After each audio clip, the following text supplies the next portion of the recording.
The markets are furious with Panyaza. With this fiery anti-DA rhetoric is shaking the very core of the GNU in Gauteng. In a time where stability is paramount for business interest, Panyaza has become a ticking time bomb. With every word, it threatens the delicate balance that investors need to thrive. Risk management theory teaches us that risk can be handled in 4 ways. Number 1, acceptance. Number 2, transfer. Number 3, mitigation. Number 4, avoidance. At first, the markets opted to accept the risk, but that decision has backfired enormously. The GNU's foundation is cracking, especially after the dramatic ousting of Brinks, who was replaced by Dr. Moya from Action SA. The situation is becoming unattainable. Now, Panyaza is more than just a risk. It's a direct threat to the GNU's future. His provocative statement, "Don't kill Chris Hani again," rhetoric is rallying support from anti-DA and anti-GNU factions within the ANC, COSATU, and SACP. With Panyaza's influence growing, the markets are panicking, and their once calm acceptance of this risk has turned into a full-blown damage control. To know more about this story, stay tuned.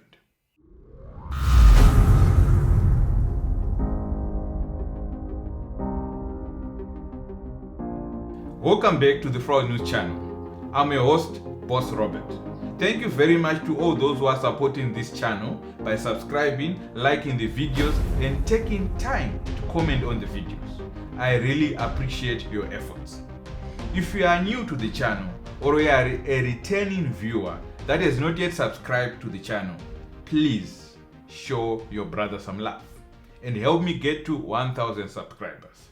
Without you, I cannot do this. Now, back to the story. The DA is spiraling, and the dog has entered into the butcher. Their empty threat to pull out with GNU if President Ramaphosa signs the Bella Act have fizzled. In addition to the suspension of their controversial MP Ronald and John's TNS and internal cadre deployment drama, it's clear that the DA's grip is slipping. To make matters worse, Herman Mashaba is adding salt to the wound. Mashaba, who once swore he would never work with the corrupt ANC, has now switched sides, feeling utterly betrayed by DA over the moonshot agreement. With DA losing steam and the GNU teetering, the markets are in full firefighting mode. Their first priority is removing Panyaza. Initially, they underestimated him, but his influence has swelled beyond what they could manage. This risk has gone too large to simply accept. Now they must transfer it. Enter Mbalula. In a calculated move, Mbalula is trying to position himself as the savior of the markets. Eyeing Ramaphosa's presidency, he sent a stern letter to Panyaza, demanding answers for his opposition of the GNU. But instead of submitting with his tail between his legs, Panyaza doubled down, leaving Mbalula scrambling and ranting to the media. ANC Secretary General Mbalula insists that Gauteng chairperson Panyaza Lesufi's invitation to present himself before the National Working Committee had no ill intent and was necessary. He's dismissed reports that he abused his position to eliminate possible threats ahead of the party's 2027 elective conference. We're not reining in on Panyaza. When it is said that the chairperson of your biggest province, he is quoted in the newspapers as a messiah and a great revolutionary who is fighting an ANC stance on government of national unity, supported by utterances, snippets, quoted, and all of that. You don't run an organization through snippets and analysis and second guessing of people. You engage with leaders. On the debate around possibly disbanding the provinces of KZN and Gauteng after a dismal electoral performance, Mbalula says a decision is yet to be made. He says within the next 2 weeks, they'll be visiting those regions to engage with branches before a final decision is made during a special NEC meeting scheduled to take place by the end of this month. You don't just wake up and disband comrades.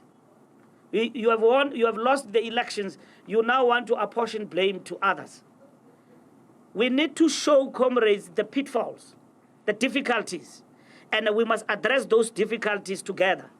In the same vein, Mbalula acknowledged that there are likely to be more ANC members who defect to the MK party led by former President Jacob Zuma, but he maintains they're unbothered by this. There are people who have been working with him, old and young. But you cannot lead organization by paranoia and start to say that one and that one, they belong to Zuma. We have taken an approach that we will rebuild the ANC, continue with the program of rebuilding, and ANC members and leaders, real ANC, they will stay with the organization. With Mbalula failing to contain Panyaza, the markets are left with one last option: eliminate the list entirely. Who is stepping up for the job? Afriforum. This Afrikaner civil rights group has called for Panyaza's removal, accusing him of covering a massive corruption scandal involving hundreds of millions of rands meant for NGOs. They have a whistleblower and are determined to expose the rot. What are these allegations? Well, the allegation is that despite numerous reports, forensic investigation reports that uncovered serious corruption, fraud, money laundering within the Department of Social Development going as far back as 2017 financial year, the Office of the Premier, Mr. Panyaza Lesufi, has allegedly taken decisions within the department so as to not hold those implicated officials accountable. In fact, the 13 officials that were suspended on the basis of these reports, the suspension started in the middle of last year. There were suspensions earlier this year. Those suspensions have in fact been lifted. The officials are all back at work. Now, this is widely reported. The officials are back at work. And they are back once again in charge of dispersing and engaging with non-profit organizations worth hundreds of millions of rand. The further allegation is that, and the Gauteng department the provincial government spends a lot of money commissioning forensic investigation reports. They get these findings, which make adverse findings against officials, but further reports are commissioned to review the previous reports, because what we understand in the allegation is that where there are adverse findings, you commission somebody else to review until you get a favorable finding. So it's all part of an attempt to try and make these allegations go away. We say that there must be criminal prosecution. The disciplinary internally must proceed. And if there has been a failure in terms of the law by the senior officials, including Panyaza Lesufi, to report specific crimes as is required, they too must be held accountable. Who made these allegations, Barry? Well, we've got a whistleblower, somebody very senior in the Gauteng provincial government, somebody that is very concerned about what is happening. We were approached by this person a few months ago when that decision was taken to uplift the suspension of the officials. It became evident to this person that attempts to hold those accountable were being thwarted. So they approached us, and the reason they approach us as an anonymous whistleblower, well, we know who the individual is, but the reason they approach us is because of government's absolute failure to protect whistleblowers. But Panyaza isn't going down quietly. He brushed off the accusation with a defiant "try harder" on social media, and in a podcast with Cecil Mbofu Welsh, he claimed that these allegations are simply desperate attempts to tarnish his reputation. Identified certain leaders of the ANC. They call them hawks or radicals. Chris Hani, Joe Slovo, the leader that groomed me, Harry Kwala, Winnie Mandela. And so, no, these ones are good, but these ones, they're bad. Yeah. And that's how Chris Hani was assassinated. So there were leaders that were labeled as bad leaders in the ANC. So the regime is doing the same with me. They know my view about the Bella Bill. They know my view about NHI. They know my view about race. I hate racism with passion, Sisu. I hate it. But I'm addicted to non-racialism.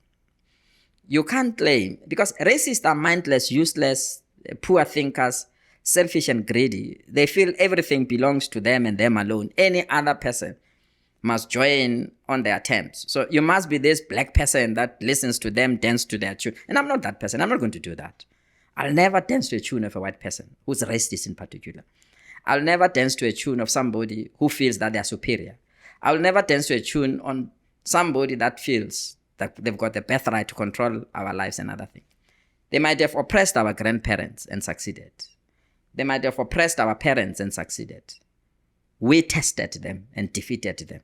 And they can't reverse that defeat by wanting to oppress our children and our children's children. It will never happen.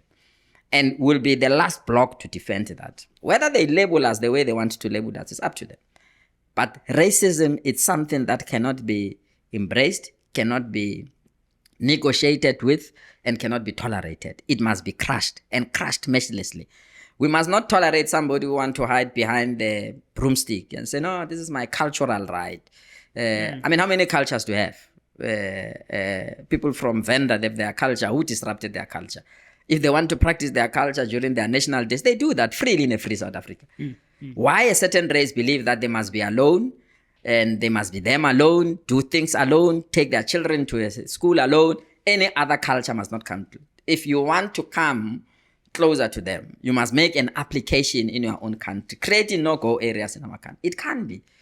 And if I have to pay the price of insults, because I'm standing firm on those views, if I have to pay the price of being recalled by a president, because I'm standing firm on that, if I have to be insulted by Gokzile because I'm standing, let it be.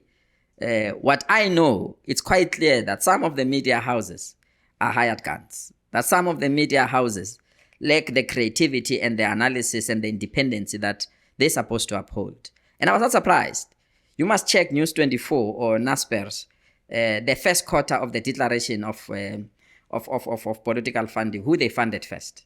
They funded the Democratic Alliance.